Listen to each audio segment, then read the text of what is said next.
We are still here live streaming. Like I had said, this is a chance just to talk and chat. I don't do a lot of live streams, so I figured this would be a really fun thing to try out. This is basically an ask us anything. So if you have any questions about, or just want to talk about anything about Freemasonry, about the Square and Compass podcast, it could be, talking about what Masonic podcasts you watch and you enjoy, and where you see them as well. That's something I'm really interested in and curious about. Where are people finding Masonic podcasts or Masonic content? Are you getting it mostly through written content? Do you watch a lot of Masonic podcasts? What type of topics do you wish Masonic podcasts would cover? Right? I think all of that stuff is worth talking about, worth spending a few minutes talking about. And it's a fun chance to go live and try something new, because I really don't spend a lot of time live streaming. We do have another podcast episode coming out tomorrow at 12 p.m. Eastern, August 11th. It's all about the Johnstown Masonic Temple, which is in Johnstown, Pennsylvania, and their upcoming Supernatural Expo, September 28th and 29th, which is going to be an amazing expo. I'm going to be there. I can't wait to be there. It's a chance to talk all about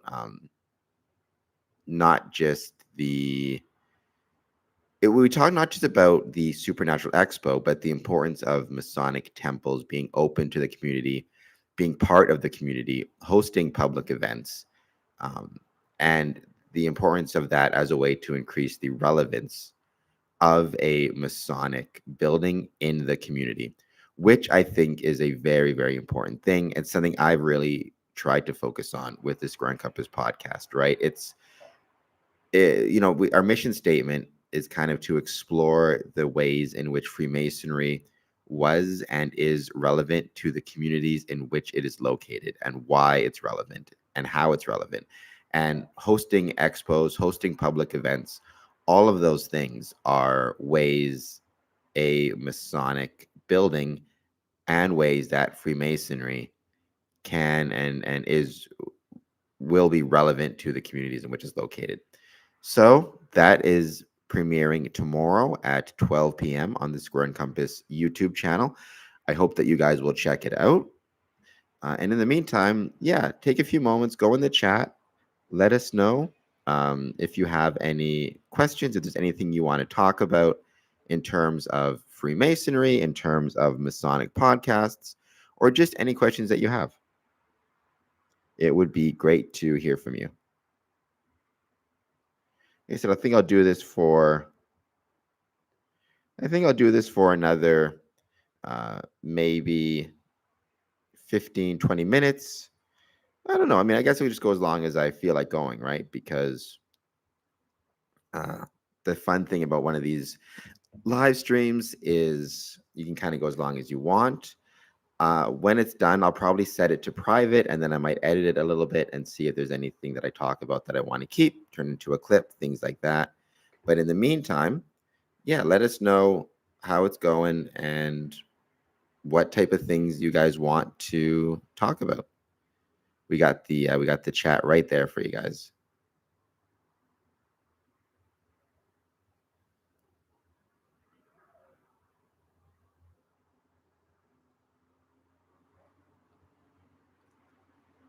Here's a fun question. I think I asked once in a poll a little while ago.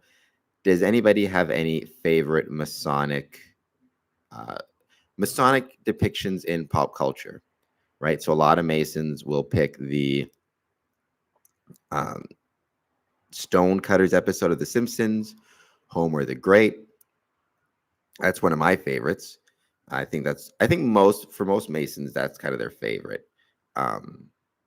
You could pick Psych had an episode. Murdoch Mysteries had an episode. There's been a lot of depictions of Freemasonry in popular culture. I always really loved From Hell, starring Johnny Depp. I know that's maybe not a positive depiction of Freemasonry, though I think it kind of is. I mean, I don't want to talk about spoiler alert. Jack the Ripper might be in that movie, In From Hell, right? Well, Jack the Ripper might be a Freemason, but the other Freemasons are pretty good overall, I think. So I don't know. Let me know again in the chat if you have any favorite depictions of Freemasonry in pop culture, or if you have any favorite depictions of, and that could also include literature, right? Dan Brown, I think probably the most famous author to include Freemasonry in his books and in pop culture, but there's always going to be other there's always, and even if there's any I don't know about, right? That's the other thing.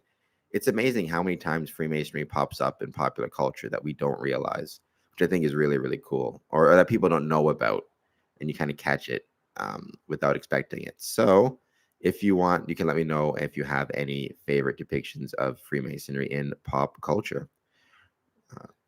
As always, when you're joining us, throw down in the chat, um, if you have any questions, if you want to talk about anything, this is kind of a chance to just chat, talk about obviously Freemasonry, but anything you want to talk about, anything you want to talk about in terms of the Square and Compass podcast, Masonic podcasts, Freemasonry, or anything else, by all means, throw something down in the chat to let us know you're here, um, to let us know kind of what you want to talk about. As I said, I don't do a lot of live streams. This is the first one I've done since I live streamed the Windsor and the Detroit fireworks a couple months ago now, or about a month and a half ago. But I wanted to try it again because it's a good chance to try to connect with people, try to connect with the audience, maybe get some new people on. So yeah, take a few minutes and let us know how it's going.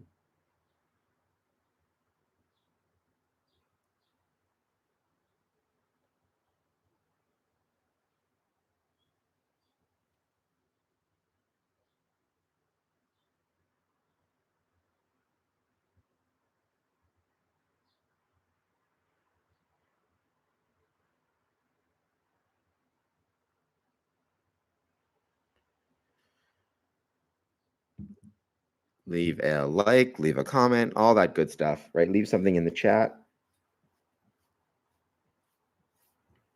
Let us know what your plans are for what's happening in your neck of the woods. If you are a Mason and you're watching this, do you have any plans for the summer in terms of Freemasonry? What A lot of lodges I know tend to go dark, but now we're in August, which means a lot of lodges, at least in Ontario, a lot of districts are planning for September, planning for the resumption of Masonic activities, planning to get started on, you know, kind of that home stretch between September and December, when a lot of lodges are gearing, they're kind of finishing off the year, getting ready to take a Christmas break, getting ready to take a New Year's break, but then also gearing up for the start of the next year. Oftentimes that can mean you're getting ready for installations, you're getting a new slate of officers in. It can be a really special time. I think, from my perspective in Windsor and Essex, usually late November through early January is when we have the majority of our installations. So it's a very busy time because there's a lot of installations and a lot of things going on. Um, and now is over the summer is the time when most lodges are in Ontario, I think, are getting together and trying to create a game plan of how they're going to tackle those things, what they're going to do, the plan in terms of officer progression, making sure that their finances are up to date, all the things that you should do as you prepare to start, or as you're preparing to resume your Masonic work.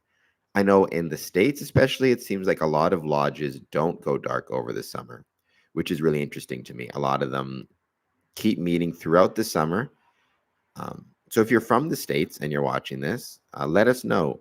Did your lodge go dark over the summer, or did it maintain its meeting schedule? And just out of curiosity, which do you think you prefer? Do you prefer a summer break and a chance to recharge, or you prefer maintaining continuity over the summer and having your lodges continue meeting over the summer?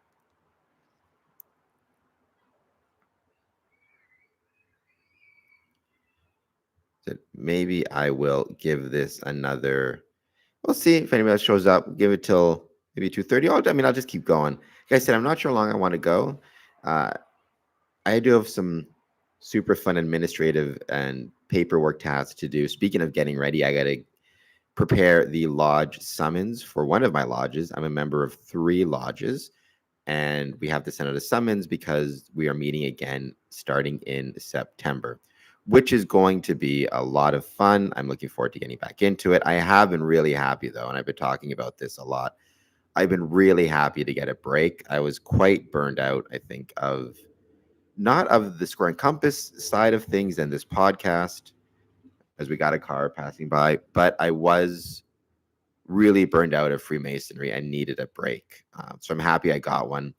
I'm starting to take a little bit more of a break. I kind of leaned back a little bit on some of the Masonic duties I had and focused more on Square and Compass and the podcast side of things and the virtual side of things, which is another thing that might be interested if anybody wants to talk about in the chat. Right? Do you get burned out from Freemasonry, from life, and how do you deal with those things? Because I think it's so important that we find ways to maintain motivation, which is not very easy. Um, so yeah, a couple of people watching, throw down in the chat where you're from, what you, and anything you want to talk about, right? Anything you want to talk about. That's kind of what the purpose of this live stream is. I don't do them a lot, so I thought it would be a fun kind of experiment to try. I've never done this type of format either with the live stream. So take a few minutes, leave something in the chat. Let us know where you're from. Let us know how you're doing. And let us know if there's anything you want to talk about.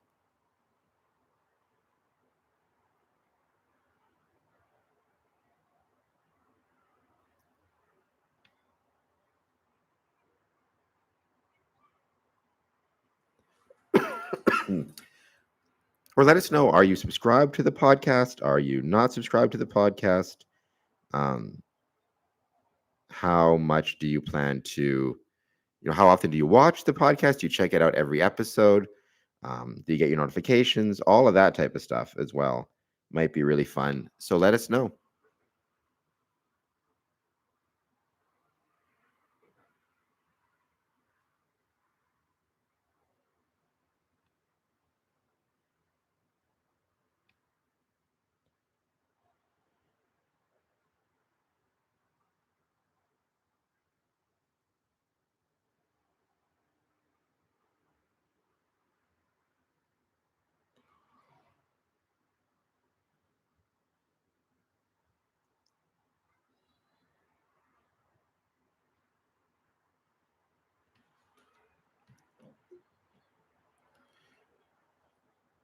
What is anybody who's watching now? Welcome again. Thank you so much for being here. Like I said, this is a chance for anybody who wants to talk. Leave something in the chat. Let us know how you're doing. Let us know if you have any questions or anything you want to talk about. Doesn't even have to be a question per se, just anything you want to talk about as it relates to Freemasonry. I think would be really fun. Don't usually do live streams. I talked about before, we have tomorrow our next episode of the Square and Compass podcast. That is premiering, and that features guests from the Johnstown Masonic Temple in Johnstown, Pennsylvania. We're talking about the WPA, the Supernatural Expo that they are holding. Johnstown, Pennsylvania is also, their Masonic Temple is also holding a ghost hunt, which I thought is really, really cool.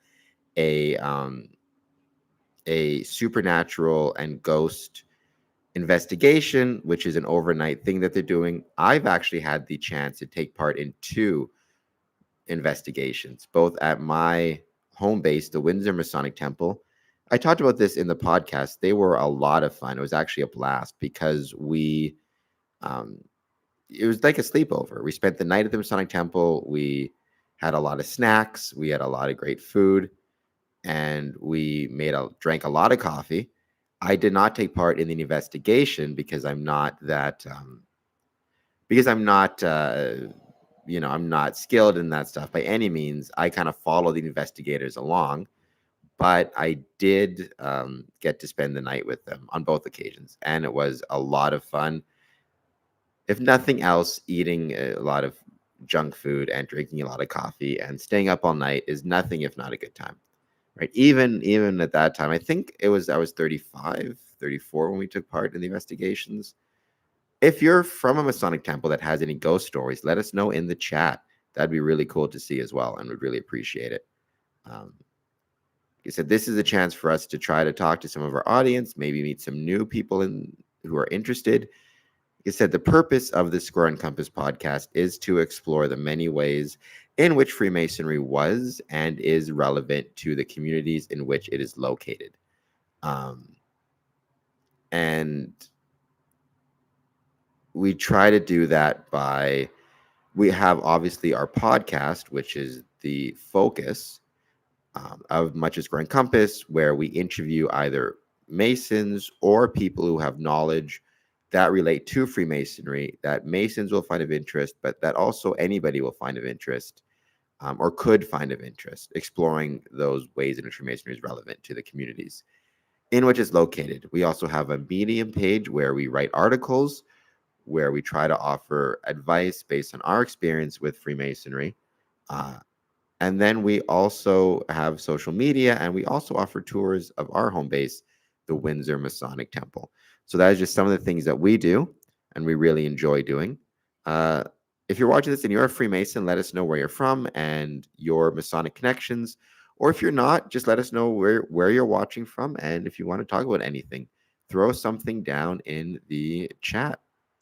And yeah, leave a like, all that stuff, right? The more that you interact with this video, the longer you watch this video, the better it is for the all-powerful algorithm, which we're always trying to keep super happy. So give us a few minutes and let us know. Also, how you stumbled upon this. Were you notified of this live stream? Did you just find it while searching YouTube? Did you find it through social media? That's something that I'd love to learn more about as well, because that is something I'm always trying to pay attention to, which is, how are you finding Square and Compass promotions? How are you finding our content? Are you sharing it with other people? All of that information, which helps us because it lets me know where I need to advertise, where the advertising or where the promotions are going well versus otherwise. I also just did an interview, though I haven't put it up yet. Did an interview with a good friend of mine, Worship Brother Dan Kemble of the William O. Ware Research Society in Kentucky. He's also part of Rubicon Society. They are getting ready for their annual Table Lodge, which takes place which takes place September 27th and 28th in Lexington, Kentucky. It is going to be a really special event. I attended the event last year. It's a 2-day event. So they have the Table Lodge on the one day, which is like a festive board. It's the festive board. They have the festive board on the one day, which is a banquet with a series of toasts and series of presentations. They have that followed by, on the next day, the 28th of September, they have a conference.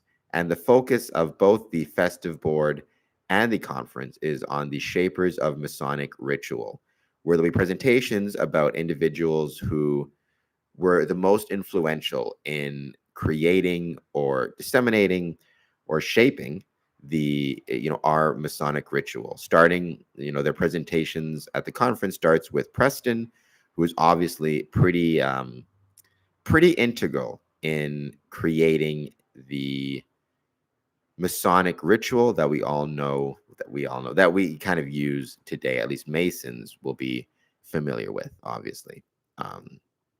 And if you're not a Mason and you want to know the ritual, well, as they always say, to be one, ask one. So make sure that you find a Mason, find your local temple, and see if you're interested in joining. Right? Lodges will meet with you. I've never met a lodge or a Mason that isn't willing to meet with you and at least talk about what it is. That doesn't mean, and which is perfectly fine, right? Not everybody will end up joining. It's not for everybody, which is perfectly fine. That's the importance. That's why it's so important to take your time, talk to a Mason, ask them about it, and see if it's the right fit for you. And that's why it's important on the other side for Masons to really make sure before they hand out an application that they take a few minutes to get to know the person that's applying, why they're applying, and all of that. They call it quote unquote guarding the West Gate, taking the time to get to know the people who are interested in joining and why they're interested in joining, to see if they would be a good fit for you, if you'd be a good fit for them. Even something as little as, right, when does your lodge meet versus when does the applicant work? Because if the applicant works the same schedule as your lodge meets, maybe there's another Masonic lodge that would be a better fit where he would be able to attend without having to miss work. So those are just a few random thoughts. Once again, if anybody wants to join, watching this wants to join in, leave a comment in the chat. Let us know where you're from, if you're a Mason, if you watch the Square and Compass podcast, if you have any questions, anything you want to talk about, let us know by all means.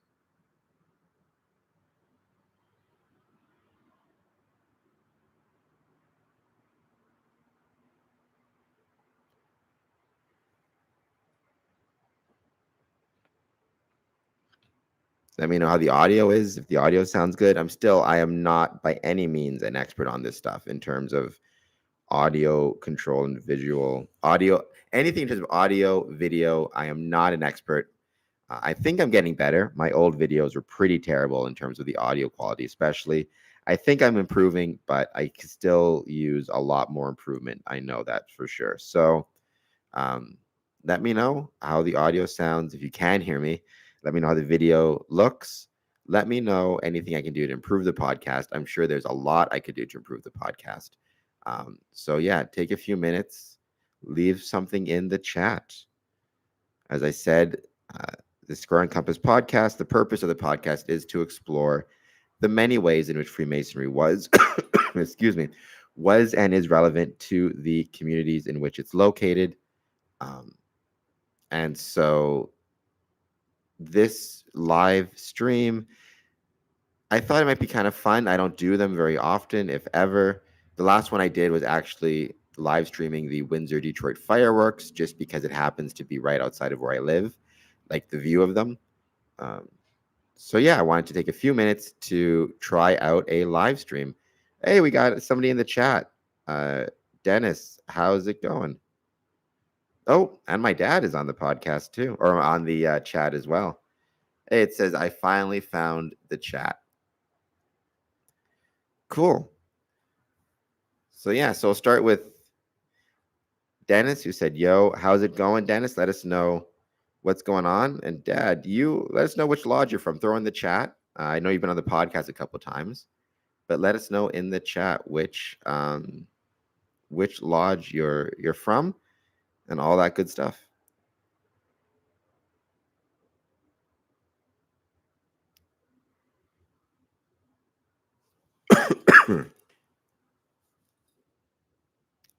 And let us know how the audio is, all of that good stuff as well. Like I said, I'm trying to get better on the audio and on the visual.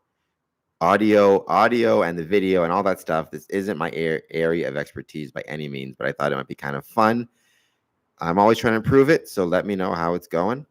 Let me know if you have any questions, anything you want to talk about, any ideas you've got for the podcast for Freemasonry, any topics you want to see. Like I said, I know I've talked about it a few times. We have a podcast tomorrow premiering featuring Johnstown Masonic Temple and the talking about their upcoming Supernatural Expo, talking about all things spooky, which I love, talking about the importance of Masonic buildings holding public events, being part of the community, and all of that good stuff. And then I've also recorded an episode about the upcoming Rubicon Society festive board and conference. both of these events actually are taking place late September of 2024. The Rubicon Masonic Festive Board and Table Lodge is taking place, or sorry, the Rubicon Festive Board and Conference is taking place September 27th to September 28th. And the Supernatural Expo at Johnstown Masonic Temple is taking place September 28th and September 29th. If anybody's curious and they are Masons and they want to take part, the Rubicon Festive Board and Conference, it's open to any Mason of any degree. The cost to attend is $100 to attend the festive board, $100 to attend the conference, or if you attend both events, both days, it's $175 American. And as for the Supernatural Conference in Johnstown, that is completely free to attend. Johnstown, Pennsylvania is completely free to attend, and it's open to anybody. You don't have to be a Mason. You can be a member of the public and attend. And I plan to be there at September 28th and 29th as well. So I think it's going to be a lot of fun. Thanks, Dad. Threw in there where he's from, his Masonic Lodge in Kilcona, which is in Winnipeg. Picture and sound are good. Thank you so much. I've been working on it. I got this fancy new microphone. So yeah, we got a few more people have actually joined in and are watching now. Dennis said, yo, so yo back to Dennis. Let us know how you're doing. Anybody else who's just joining in, take a few moments, throw something down in the chat. Let us know what you want to talk about. Like I said, I'll keep live streaming for a little bit longer. I don't really have any particular plans for this other than I thought it might be a fun experiment to try because I don't live stream much. The last thing I live streamed was actually the fireworks that took place here in Windsor, an annual Windsor tradition. I've been trying to think about other podcast topics, things I want to cover. So by all means, if there's anything that you can think of that you want me to cover or ideas, let me know. I've had a few different ones. One thing I want to cover, just because one of my favorite TV shows right now is The Bear. If you haven't watched it, everybody should because it's amazing. And that got me curious if there's any connections between Freemasonry and fine dining, because The Bear is all about restaurants and cooks and chefs. There was a Michelin star chef out of France whose name escapes me. I'm wondering, actually, I think I put it down on my social media. I'll see if I can find it out of curiosity. But he was a very famous chef. He was a Michelin star chef. I think he got Chef of the Year award in France. And he was a Mason. I was quite proud of it. There was also a book that was written about the connections between Freemasonry and fine dining. Oh, Dennis. All right. Can you look up an image of the Canton, Ohio, William McKinley Monument?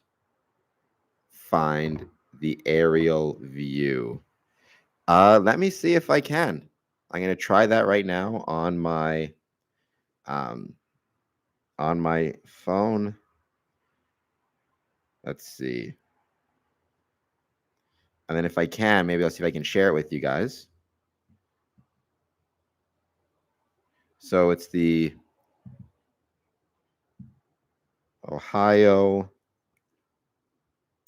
Canton, Ohio, William McKinley Monument.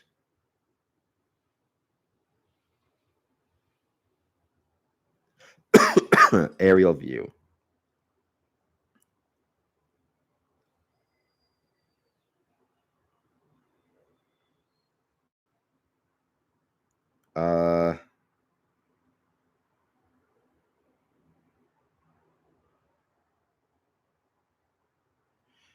I think.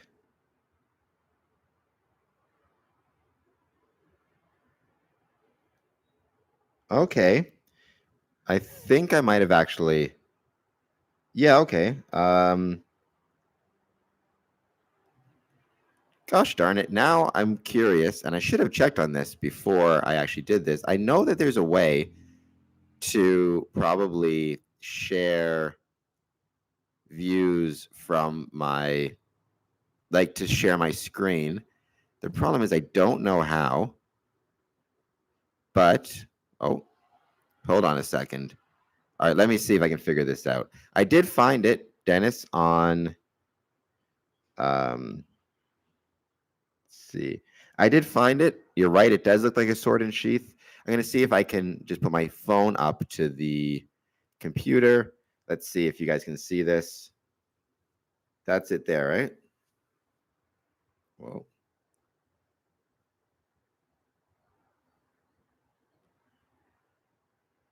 That does look like a sword in a sheath. It's really cool. I'm wondering. All right, I'm going to try this because I should know how to do this. So we're learning together now. Um, I'm going to see if I can actually share my screen to show people watching.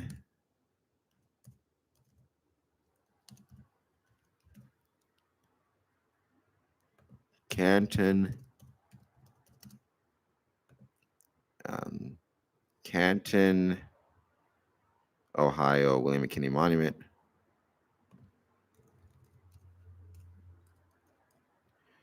Oh, all right.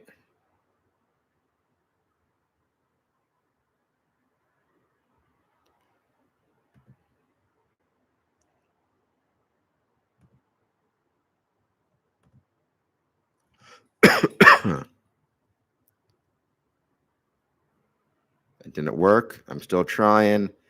Um,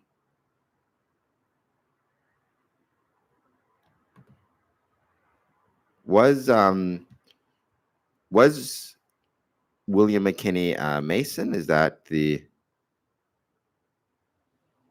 okay? Is the you mentioned the graveyard? Does the graveyard have a lot of um, Masonic Masons buried there? A lot of Masonic tombstones. I love going to graveyards. One of my favorite things to try to find graveyards and to try to find the square and compasses on the graves. I think that's a lot of fun and a really good time. You know, it's fun to say going. It's funny to say going to a graveyard can be a lot of fun, but I do think I love old things. I love graveyards. I love especially old graveyards. And one of the things I love is taking the time to try to find. Oh, I think that one of the barges. It's one of the barges outside, trying to find the square and compasses on gravestones, especially older ones. But let me see if I can share the screen so other people can see the Ohio William McKinley Monument, the sword in the sheath with the graveyard behind it. Let's see. Okay.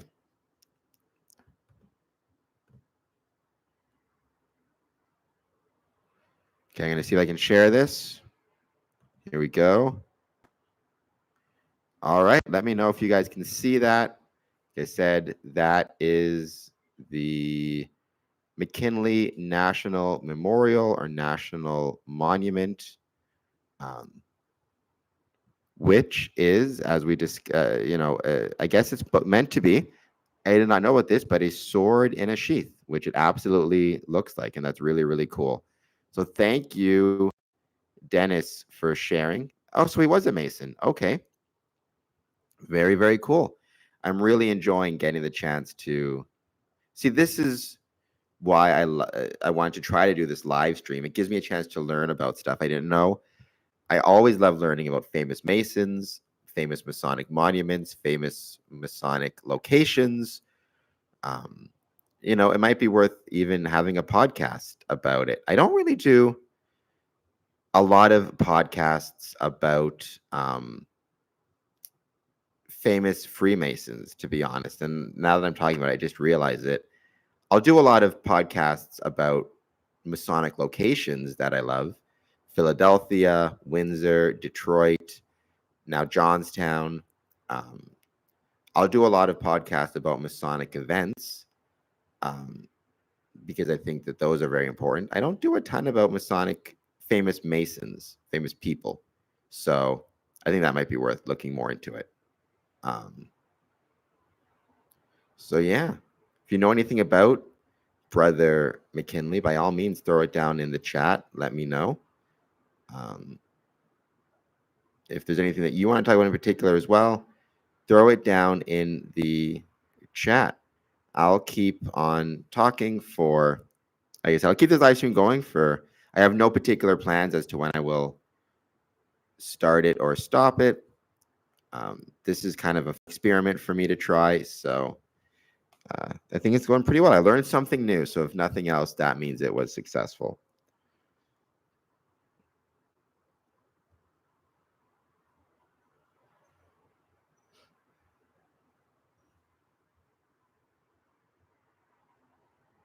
Seems like a few more people have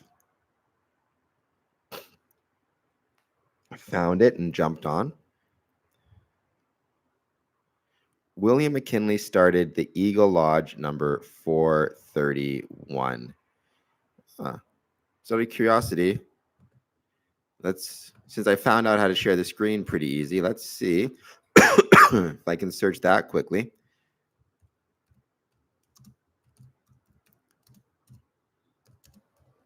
Just checking this out, Eagle Lodge. Oh, yeah. Might as well take a few minutes and share this stream again, or share my screen again, I should have said. There it is. William McKinley Lodge number 431 in Ohio. There's more information about William McKinley and Freemasonry. So I guess nobody get mad at me because I am from Canada. So I guess McKinley, he was a president.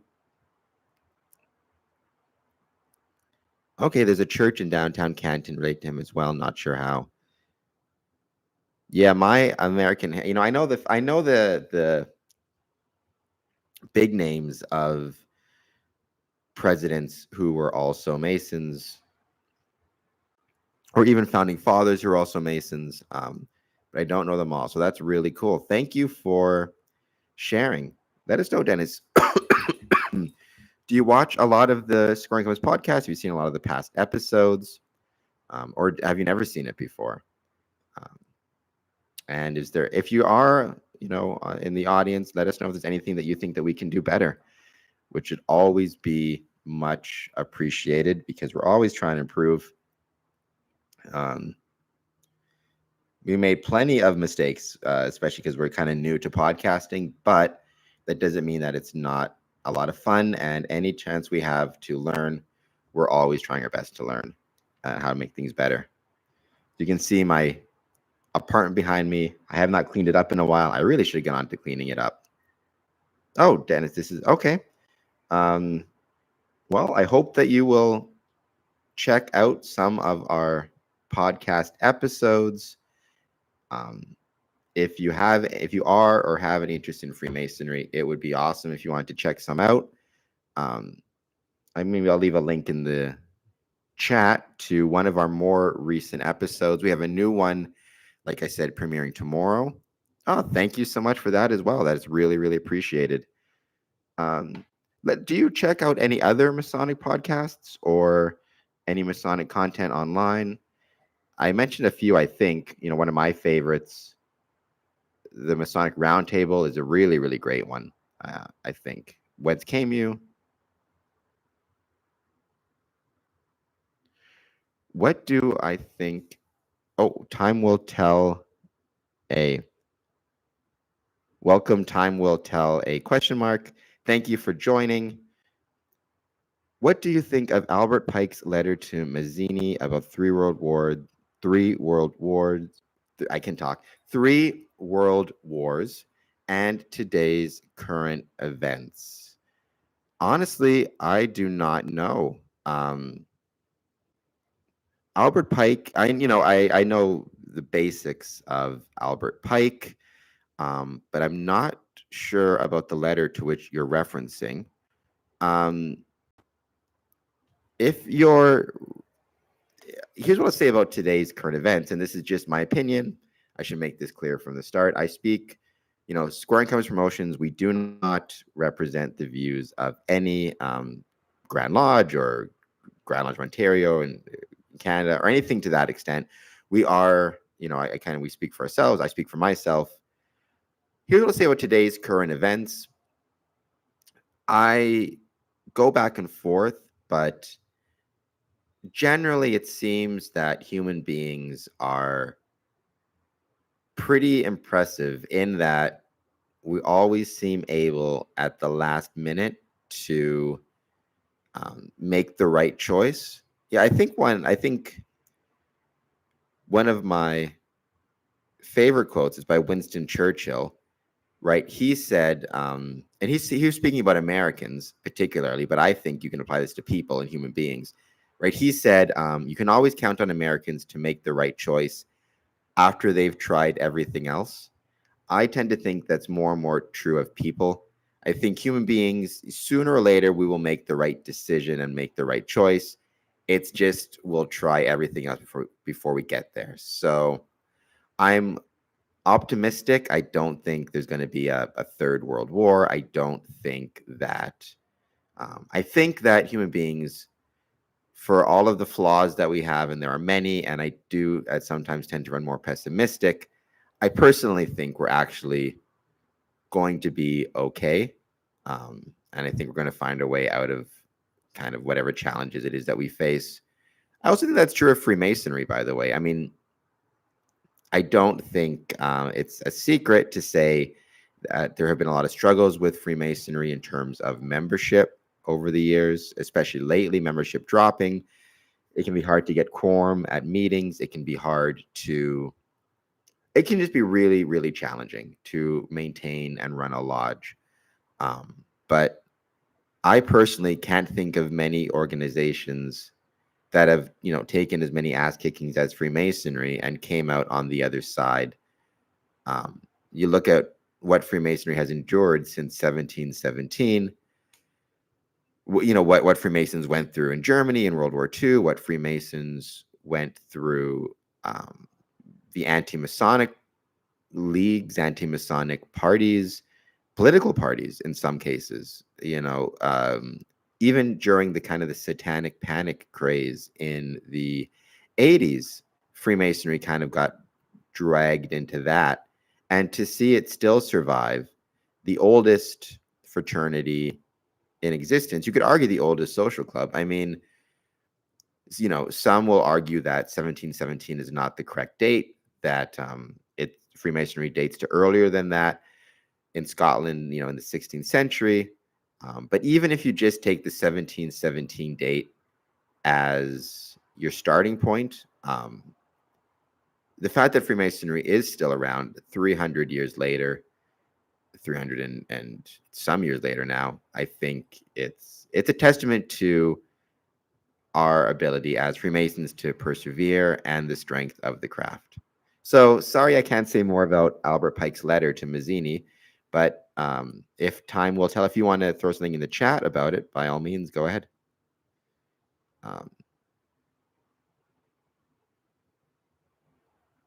But yeah, I think we're going to be okay, or at least I'd rather be optimistic and wrong than pessimistic and right, I think is a pretty good approach to take. I know we got a couple more people joined us now. Thank you guys so much. Let us know in the comments, in the chat, anything you want to talk about. I'll probably, after this is done, turn this to private, but then maybe do some editing, find any parts that I want to clip, all that stuff. So now's your chance. If this goes well, maybe I'll see if I can do more, week by week, just because this has been kind of fun and I got to learn some new things, which is really appreciative. Thank you, Dennis, for letting me know about William McKinley and Eagle Lodge number 431. That is much appreciated.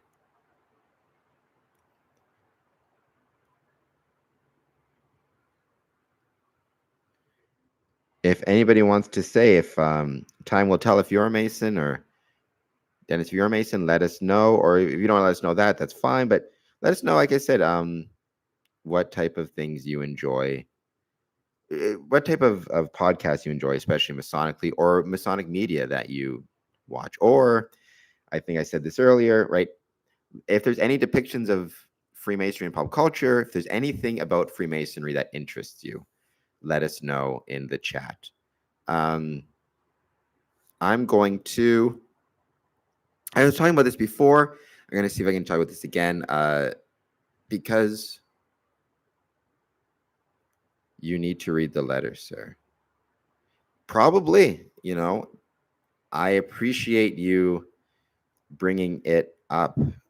There are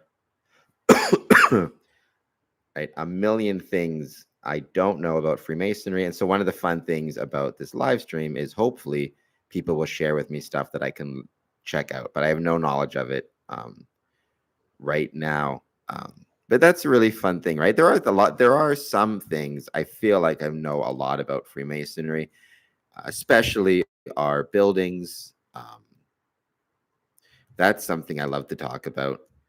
But there are other things I don't know as much about, and it's a good chance to learn more.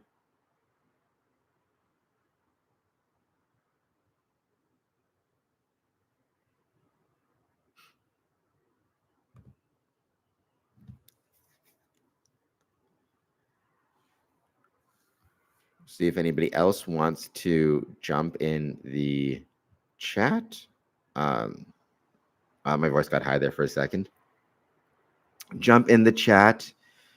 Even if you want to let us know what's planned for the weekend. I'm actually thinking, I did a podcast episode a couple weeks ago about Freemasonry and Pride celebrations in London. The United Grand Lodge of England last year took part in London's Pride Parade. One Mason in particular, well, a lot of Masons took part in it, but I interviewed one Mason who took part in it. It was a really fun interview. He actually lives in London, not too far from Heathrow. So if I ever visit England again, because half my family's from there, I'll get the chance to go see him, maybe, and check out his lodge. But right now they have the Pride celebration happening here in Windsor, down in Lansbury Park. So I think I might go and check that out as well.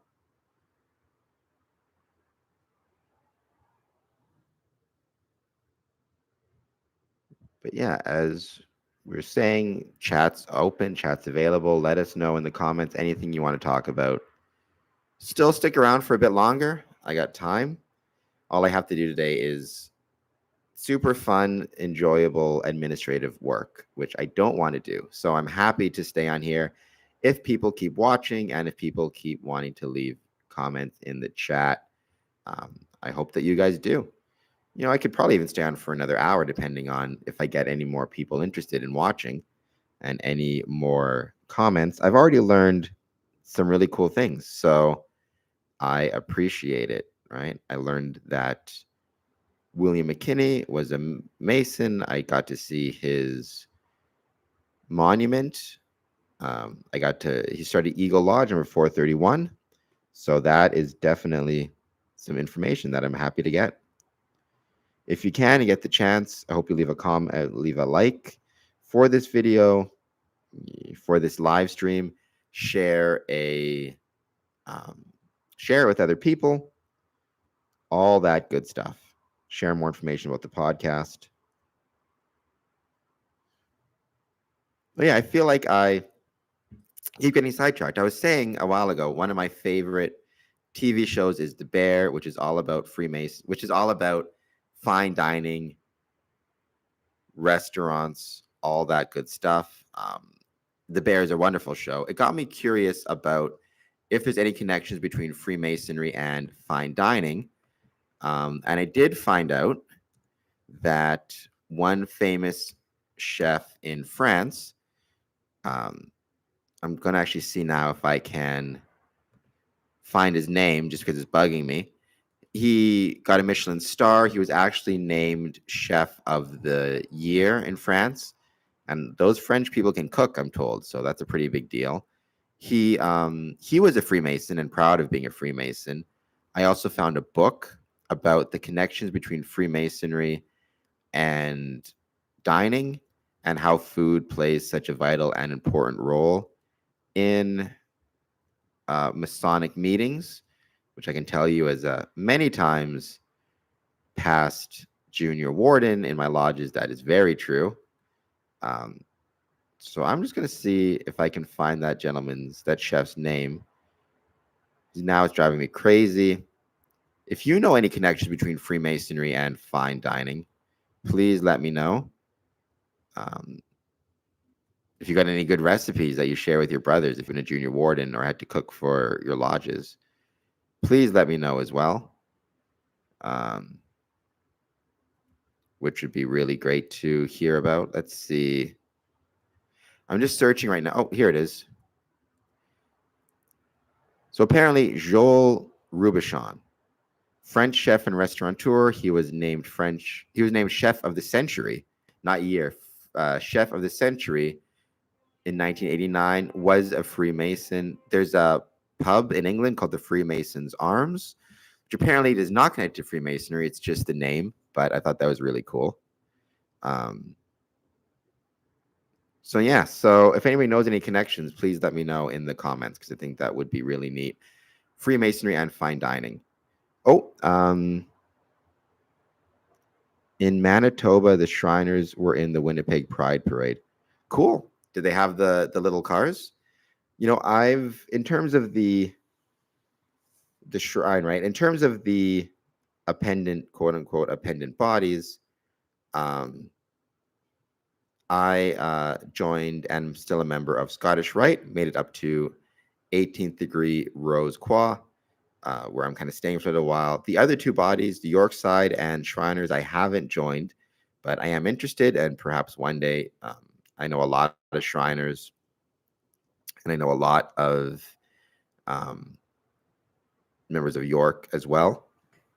So I think, yeah, that is worth very cool. And the Shriners are actually probably the most, with the exception of maybe our buildings, and especially the facades of our buildings, which, especially if your Masonic building is built in 1920s or so, probably it's going to be a city or county landmark. Shriners are probably the most public-facing aspect of our craft and of Freemasonry. They're in all the parades. They have the hospitals. They have the commercials. People know the hats, the little cars, right? The fezzes, all that stuff. So yeah, very cool. Thank you so much for sharing that. Time will tell. What level are you? So I'm not a big fan of discussing levels in Freemasonry. I am of the view that the only level that matters is, well, okay, here's the way I'll describe it. I am a Master Mason. I got my 3rd degree, and that's the most important level. After that, you could argue, if you want to, that the next level up that matters is becoming a worshipful master of a lodge or a past master, which I am. I'm a past master of 2 lodges and a current master of a lodge I just joined, Border Cities Lodge. You could also argue that being an installing master is actually the highest level that you can join, the highest level you can achieve, because being an installing master, it's a real honor to get to install a brother as a worshipful master of a lodge. So I always say I'm a Master Mason, and that's the most important level. After that, you can join a rite, join an appendant body. So I joined Scottish Rite and got to my 18th degree, which is something I'm very proud of. But I think, for all practical purposes, the most important level is, once you become a Master Mason, you're equal to everybody else. I've described it. The example I often use is, it's like going to law school, right? So I went to law school Once I graduated and became a lawyer, I'm equal to everybody else who graduated and became a lawyer. That's like getting your third degree, Master Mason degree. After that, some of my classmates went on to criminal law and they had to take specialized courses and training. Some went on to family law, some went on to real estate law. Some, got different licenses for different types of endeavors.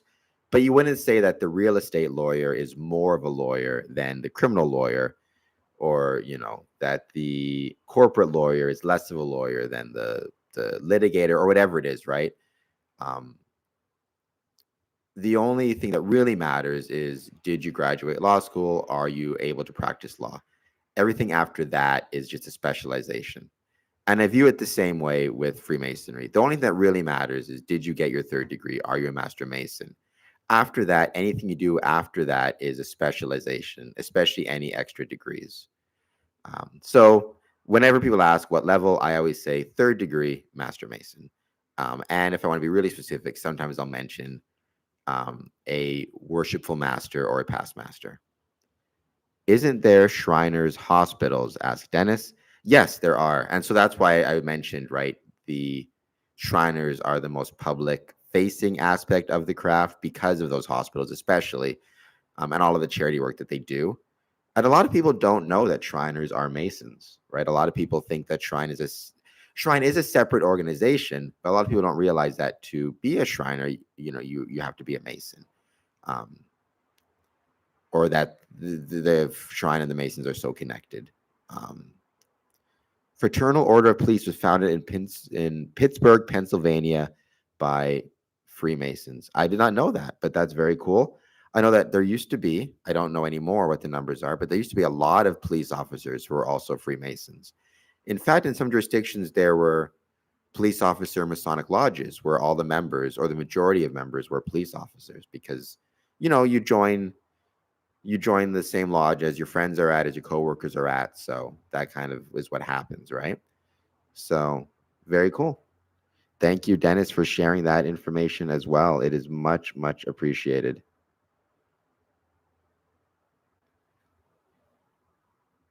Got a couple more likes, which is much appreciated as well.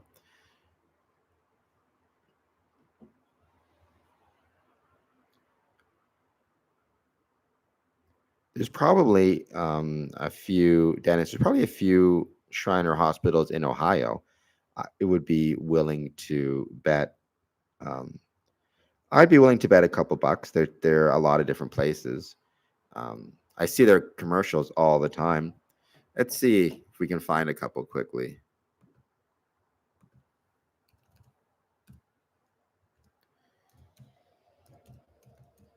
Shriners hospitals. Just typing it in. Ohio. Yeah, Shriners Children's Ohio. So it looks like there's 4 in Ohio, I think. Or, yeah, 4, and the Shriners Children's in Ohio is located in Dayton. So there are a lot of Shriners hospitals. Actually, Freemasonry and hospitals and healthcare actually have a lot of connections. There's the Masonic Medical Center in, I believe that's what it's called, the Masonic, and I did a podcast on this, so I should know. Let's see if I can find it. There's the Masonic Medical Center in New York, which is, I did a podcast with them a few years ago now. Oh, here it is. I think Masonic Medical Research Institute in Utica, New York, MMRI, which is a place actually I want to visit. I did a podcast with some doctors from there, some Masons who worked at the Institute, and I want to do a few more. So, yeah. So Freemasonry and hospitals and doctors and taking care of sick kids and sick adults. There's quite a good history of that. If you are watching this and you're not, I hope you'll take a moment to subscribe. Hope you take a moment to like. all of that good stuff. Um, like I said, I have no particular date or no particular time as to when I plan to end this. Got some cars passing by. So I figure maybe another 20 minutes, see who else can join us. Anybody else wants to subscribe, comment, like, all that good stuff. Harry Adamson, my dad had to leave now, but it was good to have him here.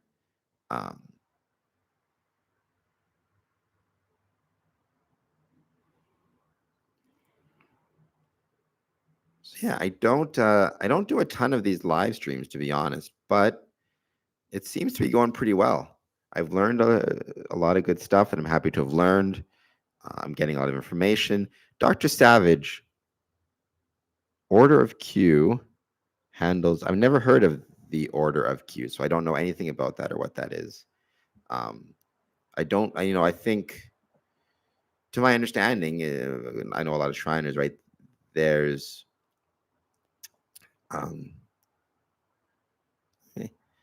okay, like I said, it's not something I know anything about. I know a lot of Shriners, so I'm always very, very impressed with the work that they do. Cool. I'm gonna check it out. Order of, let's see.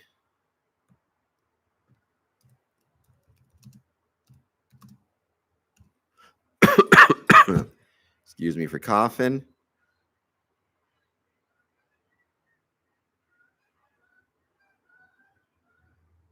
Okay. That's very, very cool. Thank you for sharing that. I don't know, Dr. Savage, if you are yourself a Mason, if you have any questions, anything you want to know about the Square and Compass podcast. Like I said, I don't know everything, so there's a lot of stuff I don't know about, but what I do know, I'll try to answer. Or if nothing else, maybe you can teach me a few things, because there's lots of stuff I ain't learned about. And by all means, hit the subscribe button, hit the like button, all of those things. Yeah, I did. I just Googled it.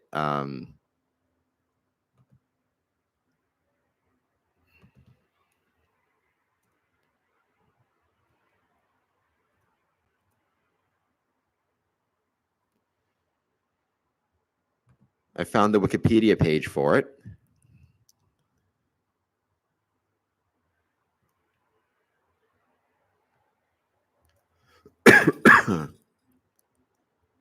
See if I can share the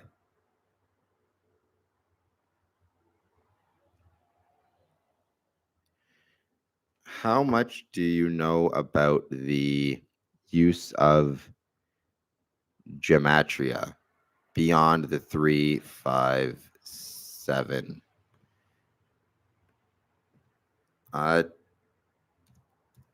Tell me more about that, Gemat.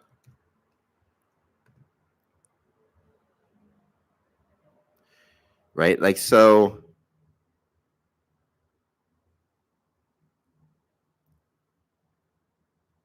what I understand about that is, to my knowledge, it's gematria refers to ciphers, right? Or codes. So,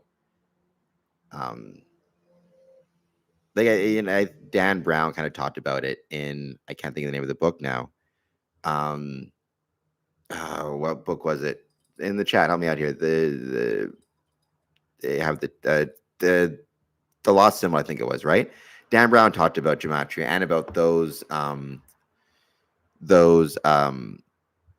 ciphers and codes. So I don't know anything specific though as to as to what you're referring. I know that the famous Masonic cipher in the book. Yeah. So, like I said, I understand kind of it's a cipher, and it doesn't have to be necessarily, to my knowledge, it doesn't have to be assigning a number to a letter. It can be even assigning a symbol for a letter, like the kind of the tic-tac-toe board. But yeah, so I will look it up for sure. Anything anything more about it in terms of its usages. We have a few more people joining us on the chat. Same thing. But I don't think gematria has to be specific to Freemasonry, right? There are a lot of ciphers. A lot of different organizations have used ciphers. Imitation Game, which is a movie I haven't even seen, but I understand that that's all about breaking a cipher, right, in World War II, which allowed the Allies to win the war. So, obviously, though, for Freemasonry, I've seen a lot of ciphers used in different ritual books that I've managed to collect over the years, because obviously it's important to keep the ritual a secret. So I know that ciphers are used for those purposes, which, the secrets of Freemasonry is always one of those things that is talked up a lot. I've always viewed it, my opinion, the reason why the secrets of Freemasonry are important is because it helps maintain the connections between different brothers.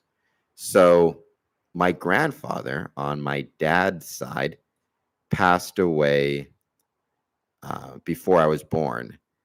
So I never got to meet him, but he was a Mason. And so when I became a Mason, I felt more connected to him because we had this shared history and this shared, quote unquote, shared secret, right? The secret being the Masonic ritual.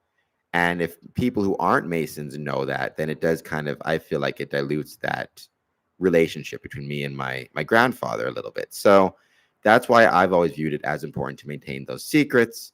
I know there's a lot of conspiracy theories about them, which I'm not a big fan of. But yeah, numerology, astrology, and actually, I knew a guy who was huge into numerology. He did a presentation in Lodge about it once upon a time. This is a few years ago now, though. So yeah, I got to get a guy called Michelle on here. Michelle might have a lot to say about this stuff. He's a big believer in numerology, in astrology, and symbolism. He loves talking about that stuff. Let me see if he's around and he can jump on for a few minutes because I think that's kind of cool. See if I can find him. He's actually the worship master right now of Harmony Lodge, which is where I'm kind of the acting secretary of the lodge. Let me see if I can find him quickly. If he wants to jump on the chat. So of the three, energy, frequency, vibration, or numerology, astrology, and symbolism, what would you say, Dennis, is the one that you're most interested in? So in terms of sacred knowledge, what type of sacred knowledge, right? Because there could be a lot of different types of knowledge. Let's see.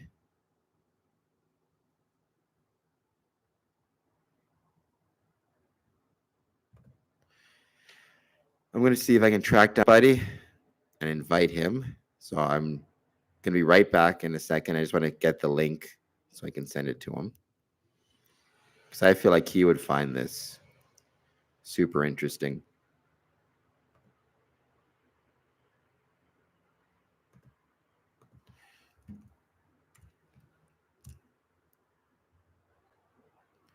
Da, da, da.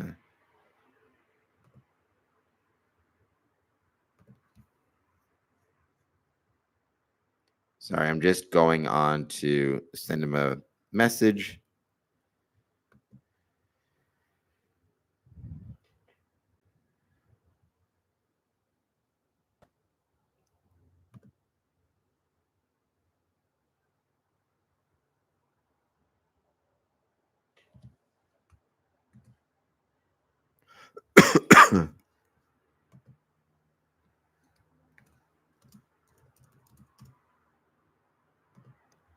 All right, I just shot him off the link.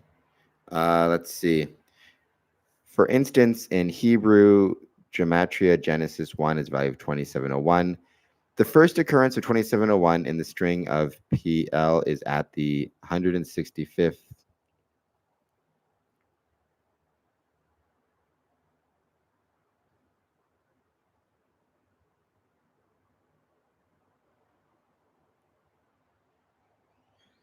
They are entwined, but start wherever he wants.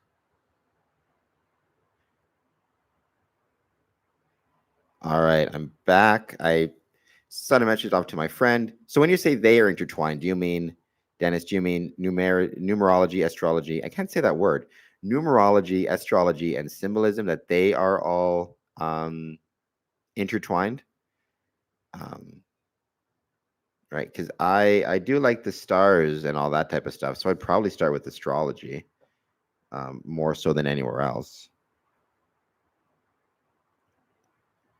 Oh, hey, we got another like. Thank you so much. If you're new to this, by all means, leave a comment, leave something in the chat, subscribe to the podcast, all of that good stuff.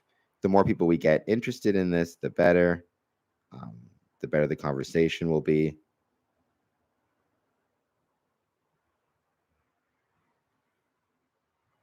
Oh, and there is Michelle.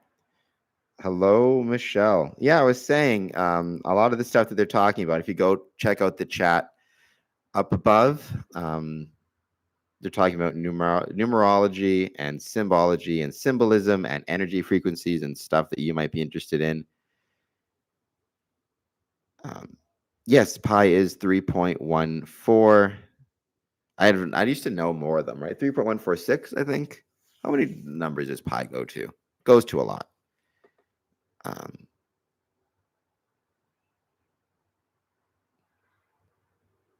So yeah, I figured you can jump on. I don't know how much I'm going to do this stream for. Maybe for another 10 minutes or so. See who else shows up. I was thinking of going down. I know they got the Pride Festival happening at Lansbury Park in Windsor, so I was thinking of checking that out for fun.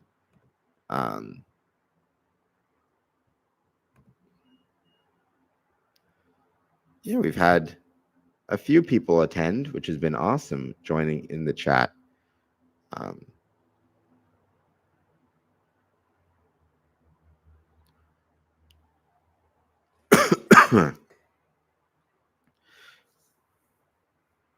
So yeah, if Michelle wants to jump in, we've learned a bunch of stuff. We had Dennis gave a bunch of information about some Freemasons who I think are from his neck of the woods. I'm not sure, but he mentioned, right, William McKinley was a Mason. He's got a very cool monument in Ohio,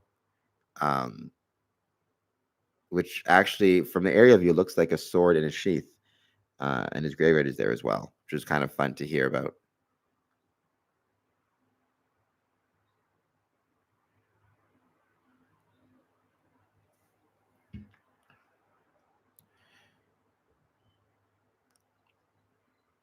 Yeah, no worries, Michelle. Like I said, you might be interested, and if not, I don't really do any of these live streams, or I do them very rarely. The last one I did was a month and a half ago, covering the Ford fireworks, because I had a good view of them. But I figured I would try, see how it goes.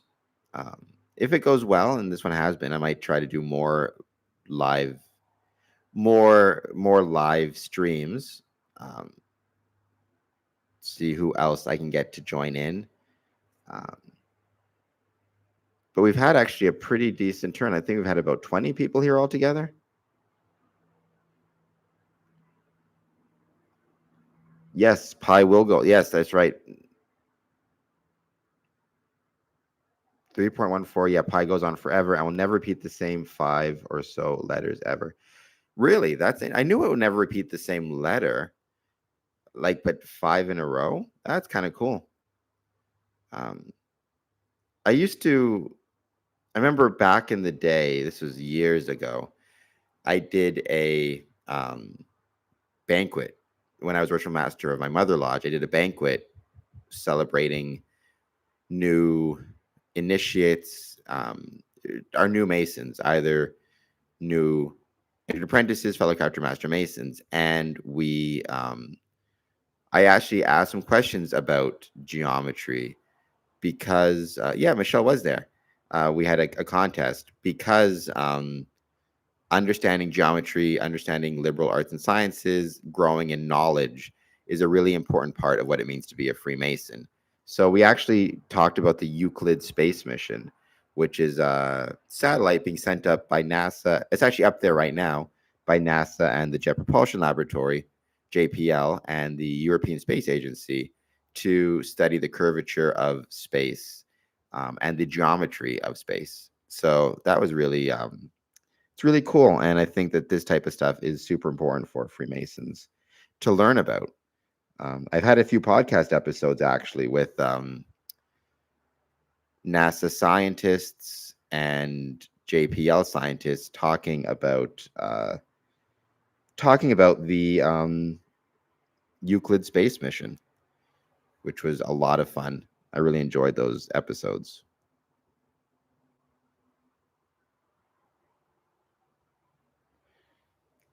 Jack Parson was the one who did the Moonchild ritual with Crowley.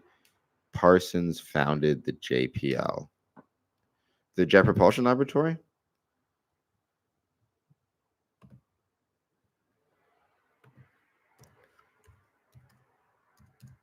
Since JPL. He was a American engineer and chemist.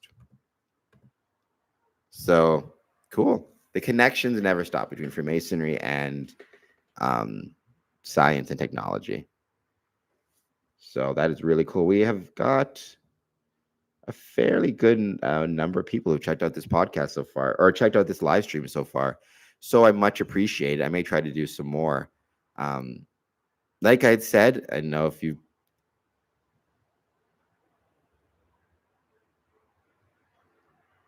it's so the I might do I could do a live stream tomorrow, but actually tomorrow we've got, as I mentioned, we have an episode up with the brothers from Johnstown, Pennsylvania. The Johnstown Masonic Temple is holding a supernatural expo September 28th to 29th.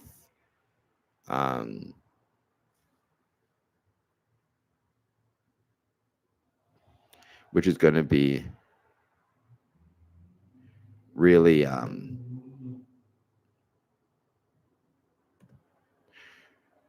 so I think that's going to be a really really fun expo, talking about supernatural, talking about Bigfoot, talking about supernatural. I love spooky things. I love supernatural things. I love all of those type of things. And so the fact that a Masonic temple in Jamestown is holding a public expo focusing on the supernatural and the spooky is going to be really fun. And actually, they're also, Michelle, you might be interested in this. They're also hosting a paranormal investigation, just like we did in Windsor. I talked to them about that on the podcast. We did one overnight. We spent the night in, did it twice actually. Spent the night at the Masonic Temple. I said it was like a slumber party. We had a lot of snacks and food. We drank a lot of coffee. It was a lot of fun. And so the fact that they're doing the same thing in Johnstown with their own paranormal investigative team, I think is really cool. Yeah, we did it twice, and it was fun both times. It was a lot of coffee. So I thought that was really cool. I remember I was exhausted because the next morning I had to wake up, or I didn't even wake up. I didn't sleep. We did the investigation from a Thursday to a Friday on the first one, from about 10 to 5, and then I went to work at 8, so I didn't get any sleep that night. Oh, why are they doing it in Johnstown? They're doing it because they believe that their Masonic temple is haunted, and it ties into they're hosting a supernatural expo, like a conference where they invite psychics, Bigfoot investigators, all sorts of paranormal people, and presenters to discuss their work. It's open to the public and it's free, September 28th to 29th. And so to tie that in, they're hosting their own paranormal investigation. So I think that's kind of cool as well. So yeah, so I told them to share some videos of it we actually did a podcast episode with our guy, with our paranormal investigator as well. So that was really cool.